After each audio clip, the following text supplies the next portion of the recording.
Saat ini aku atau kamu pasti punya sosial media. Dan tentunya sosial media itu udah erat banget dengan kehidupan kita sehari-hari.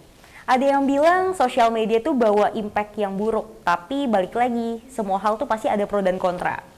Sosial media tuh sebenarnya bisa banget dimaksimalin nih, dan bisa banget kita meningkatkan kapabilitas diri kita di sosial media. Gimana caranya? Dilansir dari jurnal yang ditulis oleh Stiami pada tahun 2020, pengguna internet di Indonesia pada rentang usia 15 sampai 20 tahun tuh mencapai 91%, sedangkan di usia 20 sampai 25 tahun mencapai 88,5%. Dan tentunya hal ini menjadi trigger nggak sih buat kita kayak ya emang kita tuh deket banget sama sosial media. Yang aku jalani sampai hari ini tentu tidak lepas dari peran di mana aku meningkatkan kapabilitas diri aku di sosial media, menampilkan citra yang baik di sosial media. Dan tentunya aku juga membagikan insight-insight yang menarik dan yang sesuai dengan apa yang aku jalanin sampai hari ini. Hal ini tentunya berhubungan banget nih sama personal branding, di mana personal branding merupakan hal yang paling terpenting ketika kita meningkatkan kapabilitas diri kita di sosial media. Nah, kita tuh gak cuman meningkatkan value diri kita aja nih melalui personal branding yang baik, tapi kita juga bisa banget meningkatkan value diri kita. Aku tuh ngejadiin sosial mediaku sebagai portofolio aku, di mana aku membagikan hal-hal yang aku lakuin karena aku merupakan MC dan moderator freelancer. Jadi aku tuh suka ngunggah konten di mana aku melakukan aktivitas ketika memandu acara. Nah, tentunya hal ini bisa banget dimanfaatin oleh kamu, tapi balik lagi tergantung dari passion kamu apa dan bagaimana kamu mau dikenal. Jadi gimana caranya? Yang pertama adalah know your worth and your passion. Kita tuh harus paham dulu nih, apa sih yang sebenarnya menjadi passion dalam diri kita. Dan kita tuh harus mengerti dulu, kita tuh sebenarnya mau dikenal sebagai apa sih? Kayak misalnya nih, aku nih merupakan orang yang emang social butterfly banget, dimana aku tuh senang banget kenalan sama orang baru.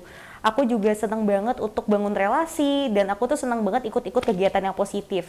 Dan hal itu aku dapat informasinya dari sosial media. Aku nyari informasi-informasi di mana aku bisa ikut kegiatan misalnya kayak volunteer, atau kalau dulu tuh aku ikut organisasi yang positif banget gitu. Aku juga dapatnya dari sosial media, infonya kayak dulu aku gabung di Otop Kota, itu juga aku informasinya dapat dari sosial media. Nah, selain itu juga aku juga memanfaatkan sosial media aku ini sebagai tempat di mana aku bangun networking yang baru gitu.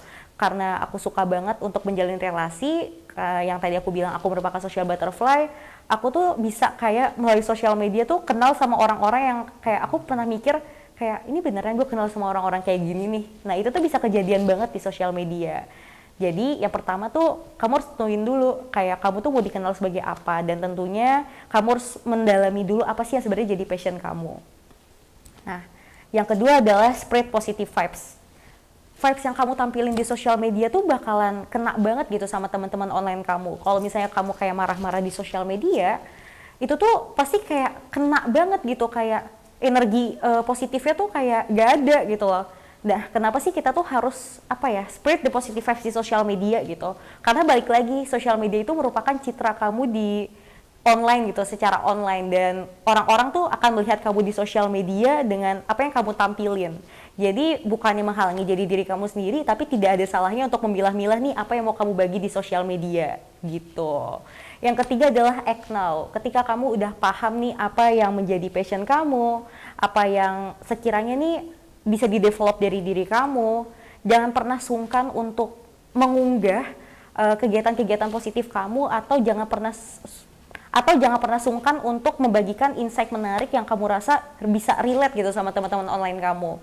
Dan tentunya juga hal ini didukung oleh gimana sih kamu nanti mengunggah konten yang positif, dan tentunya pesannya juga sampai ke teman-teman kamu.